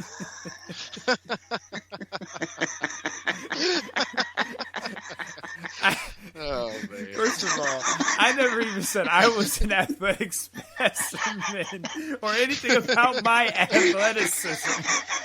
Okay? So we don't even need to be bringing up my athleticism into the equation. Oh, man. Like I was saying, the Sacrament. That's a really good one. Freddy vs. Jason. If you're just looking for kind of something that's simple and gets right to the point, and it's a horror quote unquote film, but it's just a lot of fun watching two icons go at each other. So those would be my two recommendations. Mm-hmm. I'll be on that soon because I'm going through my Friday the 13th box set. No, so you'll eventually get there. Oh Lord. Yeah, awesome. By the way, shout out to Shout Factory and Scream Factory for that on Blu-ray. Because goodness gracious, they look awesome. They don't even look like '80s movies. Yeah, that's dope. And I just gotta say, of all those series of the Friday the 13th, one of my favorite death scenes. I can't remember which one it was, but the girl sees Jason. And she's in a sleeping bag, and she just covers her head with a sleeping bag, and he takes a sleeping bag and throws it against a tree. Yeah, just bangs her, dude. Yeah, that dude. The sleeping bag was brutal. Yeah, because in a way, it's kind of what you would do when you're faced with this fear. You'd be like, I can't run. I'm just gonna cover my head. Yeah, dude. Or the other one, I think it was the remake where he had her in there and lit it on fire. I was like, Is the remake the one where he starts running? Yeah, so the remake, what they did was they kind of combined 1, 2, and 3 into one movie. But that's the one where he's got some speed to his movement. Yeah, dude, I mean, yeah, because so they in the originals he's just kind of like there, just kind of like right there. They showed him like kind of chasing you a little bit, but in that remake that dude was fast. Yeah. You won't get away from him. That dude was freaking huge, man. Like I have to look to see who they got to play that, but yeah, dude, that remake is awesome. The trailer for it, like the ending shot of the trailer, and what kind of sets it apart is like, the whole thing is setting up and you see him, you see images of him, but the end shot is this guy on the ground backing up from him, and Jason, he ain't walking. Like, he's like taking a couple steps, and now he's kind of jogging. And he pulls the machete out, and it's quick, and it's like, so that's how he's catching him. Yeah, dude. I love that remake. Yeah, I thought that remake was freaking awesome. It's one of the few that worked. Yeah, they didn't do the whole Mrs. Voorhees kind of thing with that, but dude, that Jason was freaking Migs, it's been a pleasure. It's been a lot of fun as always. John, dude, I did not. Okay. No idea what you're talking about. Migs, plug any and everything you got. Let them know about your Versus stuff because that is really good. So let them know about all that stuff. And again, it's been a pleasure having you on the show. All right, well, Uncle Oz, Regular Scott, always a pleasure being on the show, being able to discuss just any and everything in the nerd world, in the cinema world. I appreciate you guys having me on. It's always fun. You guys always have me cracking up. Once again, you can check out Movies with Migs, all my written stuff in the entertainment section of GoDefyLife.com. Come see me there, and then also on Facebook and Instagram, Movies with Migs. Come check me out there. I love interaction. I love to conversate with the other movie buffs that are on the page. So, you know, I like to have fun, and I like for the fans of the page to have fun and have a good time. That's what it's all about. I started a new series. It's written and kind of video. I do video reviews too. So the premise is a versus series where I take an original, put it up against a remake. I've got quite a few originals and remakes in my collection, and I've been exploring some more in the horror world, because you know horror is a genre that gets remade to death. So I've been looking at some older movies with that. So my first one was what was my first one? Yeah, The Crazies. Yeah, that was the first one. Mm-hmm. That was one where the remake was most definitely better than that original, because when I saw that original, I was a bit disappointed. So you can check that article out. Like I said, on GoDefyLife.com, and like I said, Facebook, Instagram. I got one coming up. It's either gonna be, Scott, I might do your recommendation with the Ninja Turtles next, or I might do a Narrow Margin. But I'm gonna get to both of those eventually. So just be on the lookout for those. I appreciate all the time, gentlemen. Appreciate the love, and like I said, thanks again for having me on. And shout out to everybody on Go Defy Life, the whole fam. Salute to y'all, doing big things. I'm glad everybody is well. And taking care of business, and you know, taking care of their portions on the network and on the podcast network. I enjoy listening to everybody, and especially this show. You guys are my faves. Oh, that's dope. I'm a nerd, so yeah, you guys are my faves. I love everybody, but you guys definitely are my favorites. So I appreciate being on. Thank you. Oz, why you ain't tell me to play the music, dude? I forgot all about the music. I can't be doing everything. Why not? Why can't you? Why can't you? Why can't you, man? Like, why can't you? Like, why can't I just depend on you for everything? Because I'm non-athletic, I can barely hold my own weight with this show. So.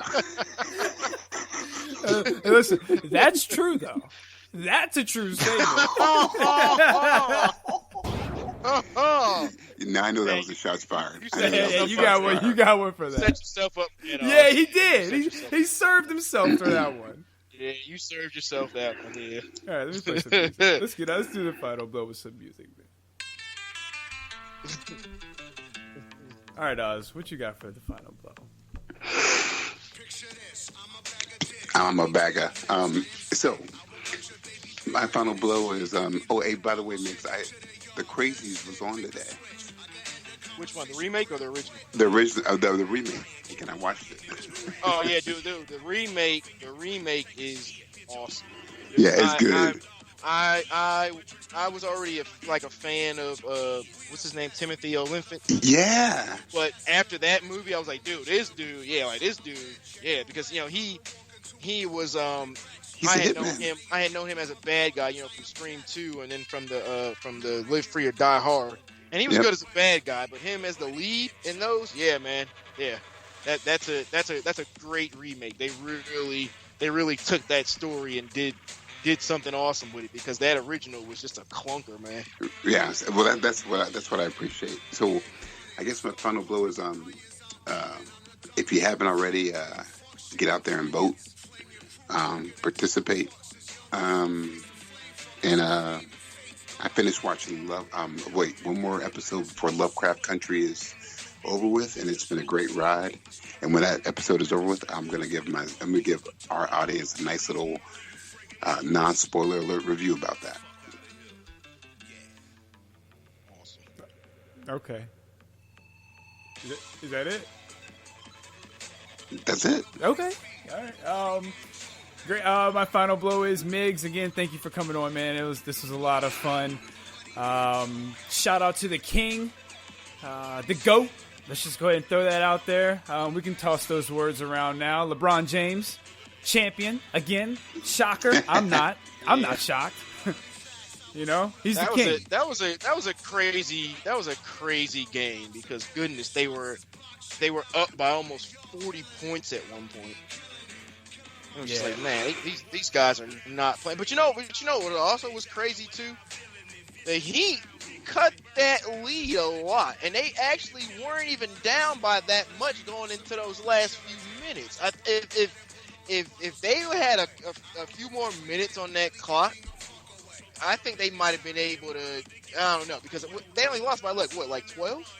Nah, I don't know. I think if they would have cut it, if they'd have got it down to like 10, LeBron would have just started bullying them boys like he did in the first half. Yeah, you're probably right, but I was just kind of surprised that they kind of let off a little bit and they got to within that point, because like I said, it was almost 40 points, and then they were cruising. They kind of knew, like, all right, we got this in the bag. The Heat was kind of looking defeated, but then they started popping off threes and stuff, and I was like, what's going on here? But yeah, that was a crazy game, though. That was a crazy game. LeBron has won. This is his fourth championship. Is that right? His fourth title. Yeah. Wow. Yeah, man. The guy's a beast. He's on another level. Whether you like him or not, you know, some of that stuff, some of his antics are a bit much, but yeah, there's no denying that this dude is just totally manhandles on that court, man. It's ridiculous. He the king, the GOAT. Shout out to the GOAT. Woo! Hey, I love now you're playing Jay-Z. Hey, man. Hey, LeBron's my guy. We're going to go out to the story of OJ. Listen, tell everyone we'll talk to him next time.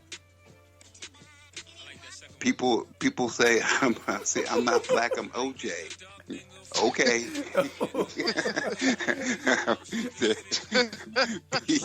Everybody peace and chicken grease. Hey, y'all have a good time, because we're going to have a good time till we talk to y'all next time. Peace. Okay, house nigga. I'm a field nigga. Sean Cutlery. Go play the quarters. That's some perfect time right there, I gotta say. That's awesome. Please don't die over the neighborhood. Hey, and if you this is Defy Life. You know, what you doing on a Sunday?